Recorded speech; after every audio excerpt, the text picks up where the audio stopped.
Good morning students. Drainage system में peninsular river हम पढ़ रहे थे और लास्ट क्लास में हमने ये पता किया था कि दो पार्ट में डिवाइड किया, ईस्ट साइड में बहने वाली रिवर्स एंड वेस्ट साइड में बहने वाली रिवर्स। ठीक है, सो वेस्ट साइड में बहने वाली रिवर टू ही हैं अपने चैप्टर में, जो है नर्मदा एंड तापी। ठीक है, so today we will discuss about the Narmada river के बेसिक पॉइंट्स के बारे में। ठीक है, तो चलिए शुरुआत करते हैं। देखो, किसी भी रिवर्स के बारे में आपको पढ़ना है बेटा, तो एक तो एज पर आपका स्कूली सिलेबस हो गया। ठीक है, स्कूली सिलेबस बहुत कुछ सिखाता है आपको, बट साथ साथ में आपको क्या करना है, आपको एक ऐसे नहीं लिखना है, पैटर्निंग नहीं करनी है, रटना नहीं है। यू जस्ट नीड टू आप कह सकते हो प्रिपेयर योर नोट्स और पॉइंट आपको बनाने।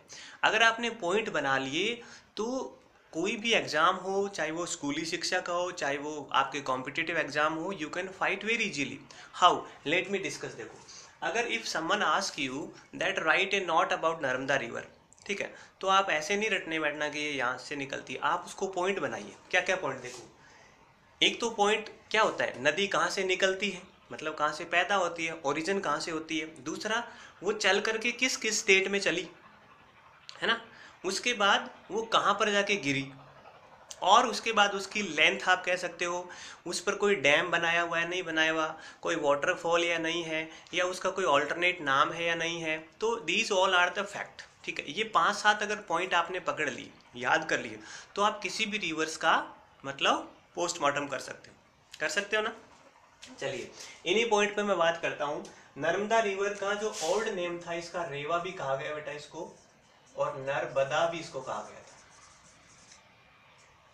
ठीक है, नर्मदा। देखो, नरम मतलब कोमल, सॉफ्ट, मुलायम। दा जिसका नाम, ठीक है, ये एंशिएंट नेम है, और ये ऐसे बोलते हैं कि लॉर्ड शिवा ने इसको दिया था। नर्मदा बहुत ब्यूटीफुल, आपको बताऊं, बहुत न्यूमेरिस और बहुत ब्यूटीफुल ये रिवर है। बहुत सारे रिफ्ट वैली से होकर ये गुजरती है, बहुत सारे वाटरफॉल बनाती है, और पत्थरों को इतने सुंदर तरीके से काटती है कि बस वहाँ पर बैठ के आप तो बस माला जपते रहो, ऐसे होता है ना। तो ऋषि मुनि तभी आते थे। तो शिवा ने इसको नाम, ये बह रही थी तो उसने कहा हाउ नरम you are, how soft you are, तो इसीलिए इसका नाम हो गया क्या, नर्मदा। ठीक है बेटा, ओरिजिन कहाँ से होती है, मैंने लास्ट क्लास में आपको बताया था, अमरकंटक, जो कहाँ पर है, मैकाल रेंज पर, और कौन से स्टेट में है, एमपी में। ठीक है, जबलपुर। स्टेट्स, किस किस स्टेट में बहेगी, देखो मैं शॉर्ट फॉर्म लिख रहा हूं। एमपी से स्टार्ट होती है, एमएच मतलब महाराष्ट्र में आती है, और लास्ट में गुजरात। तो 3 स्टेट में बह गई। कौन सी? मध्य प्रदेश, जहां से उत्पन्न हुई, चली, ओरिजिन हुई, then Maharashtra and then MP और गुजरात में। तो इसको लाइफ लाइन ऑफ गुजरात और एमपी भी कहा जाता है, नर्मदा को। ठीक है, एंड पॉइंट कहां पर जाके गिरी, गल्फ ऑफ कैम्बे, या फिर इसी का नाम है खंबात की खाड़ी, खंबात। ठीक है, लेंथ कितनी, अबाउट 1400 है, बट मैं करीब लिख देता हूं, 1312 किलोमीटर के करीब है ये, अबाउट 100 किलोमीटर। ठीक है, वाटरफॉल्स कौन से हैं, एक तो है धुआंधार,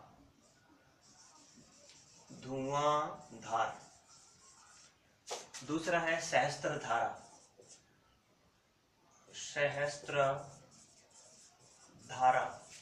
और एक कपिल धारा, ये 3 इस पर वाटरफॉल है। धुआंधार वाटरफॉल, देखो नाम से ही पता, धुआंधार। और हमें भी तैयारी कैसी करनी है, धुआं मतलब ऐसे तैयारी करनी है कि धुआं ही धुआं, आग लग जाए, है ना, पड़ोसियों के नहीं, हमें ऐसा नहीं करना। मतलब हमें एक अच्छी तरह से तैयारी करनी है। धुआंधार का मतलब क्या होता है, जिसमें धुआं टाइप हो जाए। होता क्या, देखो, नर्मदा रिवर बहुत ही स्पीड से बहती है उस एरिया में, जबलपुर में। और जबलपुर में एक घाट है जिसका नाम है भेड़ा घाट। भेड़ा घाट में ये रॉक को बहुत तेजी से काटती है, तो वो रॉक एकदम स्लोपी होगी, वहां से ऊपर से नीचे पानी गिरता है। तो जब पानी इतनी स्पीड से गिरता है तो वहां पर ऐसे लगता है जैसे, देखो पानी बहुत ऊंचे से गिरता है तो एकदम ऐसे जैसे वेपर टाइप की ऊपर उठती है ना, धुआं ही धुआं, तो इसलिए इसका नाम क्या हो गया, धुआंधार। ये भेड़ा घाट जबलपुर में, याद रखना। डैम्स देखो कितने बनाएंगे, 4 डैम्स बनाएंगे। मैं आप 5 बना दी इस पर, 5 डैम्स हैं इस पर, मैं आपको इसमें बाद में बताऊंगा। रिफ्ट वैली, देखो रिफ्ट वैली से होकर ये बनाती है, गॉर्ज बनाती है। रिफ्ट वैली तो आपने देखा होगा, सुना है क्या? रिफ्ट वैली जानते हो क्या होती है? रिफ्ट वैली ऐसी होती है, देखो मान लो ये अर्थ का पार्ट इस प्रकार से अर्थ है, मान लो ये इनर पार्ट अर्थ का, ठीक है। गॉर्ज और रिफ्ट वैली कैसे बनते हैं? तो अंदर क्या है, तो इनर पार्ट में बहुत ज्यादा मैग्मा है, इग्नियस रॉक है, आपने पढ़ा हो बहुत अच्छे से। और ये मैग्मा कंटिन्यूसली क्या करता रहता है, मतलब उथल पुथल करता रहता है। तो जब इसको बाहर निकलने की जगह नहीं मिलती ना, तो कहीं से ये ऊपर उठा दे, जमीन को ऊपर उठा देता है। तो ऊपर उठने वाला भाग क्या हो गया, माउंटेन्स टाइप का। कहीं पर धीरे धीरे निकल के जमा हो जाता है तो वो प्लेट्यू बन जाते हैं। लेकिन अगर बाहर बिल्कुल नहीं निकल पाता तो इसमें फिर अर्थ में क्या आ जाती है, दरार आ जाती है। ऐसे क्या आ जाती है, दरार। दरार आने पर जो पार्ट दरार वाला है वो नीचे धंस जाता है और साइड में क्या हो जाता है, ऊपर उठ जाता है। इस प्रकार बन जाती है। देखो ये मान लो यहाँ दरार आ गई, ये ऊपर उठ गया इस प्रकार से, ये दरार आ गई फिर ऐसे ऊपर उठ गया, ये दरार आ गई इस प्रकार ऊपर उठ गया, ये दरार आ गई इस प्रकार। ये पार्ट बन जाता है किसका, नीचे अर्थ का। ये अर्थ हो गई नीचे। तो ये तो क्या बन गया, ऊपर वाला पार्ट बन गया। जो ऊपर उठा भाग क्या हो गया, ऊपर पार्ट बन गया, मतलब ये बन गया माउंटेन्स। और ये जो खाली जगह है, ये जो खाली जगह है, ये क्या बन गई, वैली बन गई। देखो एक तो वैली होती है घाटी, और एक होता है रिफ्ट वैली। दोनों में सिर्फ इतना फर्क है कि जो रिफ्ट वैली है वो छोटी होती है, संकरी होती है, नैरो होती है, ठीक है, डीप होती है बट बहुत नैरो होती है। और वैली होती है बहुत वाइड होती है, चौड़ी होती है, स्प्रेड होती है और गहरी तो होती है। तो this is a rift valley. तो ये घाटियों में ऐसे बहती है, देखो इधर से गिरेगी इतनी ऊंचे से, तो कितना अच्छा लगेगा, मजा सा आएगा ना। कभी जाओ तो देख के आना धुआंधार वाटरफॉल को, ठीक है। So this is the all about which river, Narmada. अब आपको अगर ये पॉइंट याद है, ठीक है, कि ओरिजिन कहाँ से होती है, कौन से स्टेट में बही, एंड कहाँ पर होती है, डैम्स बनाए गए या नहीं बनाए गए, ठीक है, और इसका इरिगेशन में, हाइड्रो इलेक्ट्रिसिटी पावर को जनरेट करने में बहुत ज़्यादा यूजफुल है। तो आप इसको आसानी से लिख सकते हो, ठीक है। डैम की मैं बात कर रहा था, डैम में बता देता हूँ। देखो मान लो ये पहाड़ी है, कौन सी, मैकाल रेंज होगी, और मैकाल,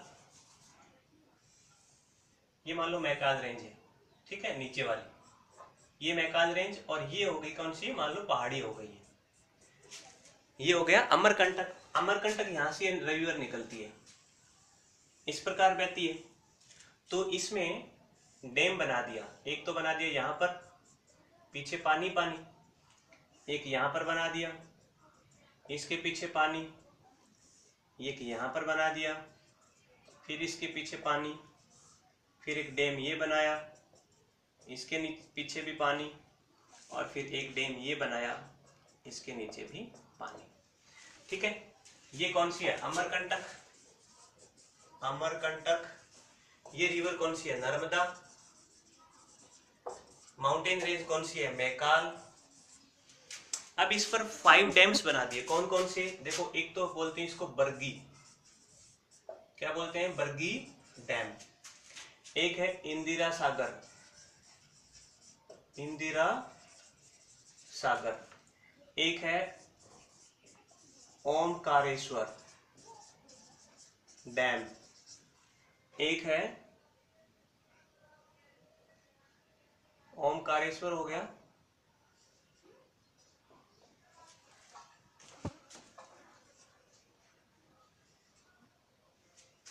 एक है हरिकारेश्वर,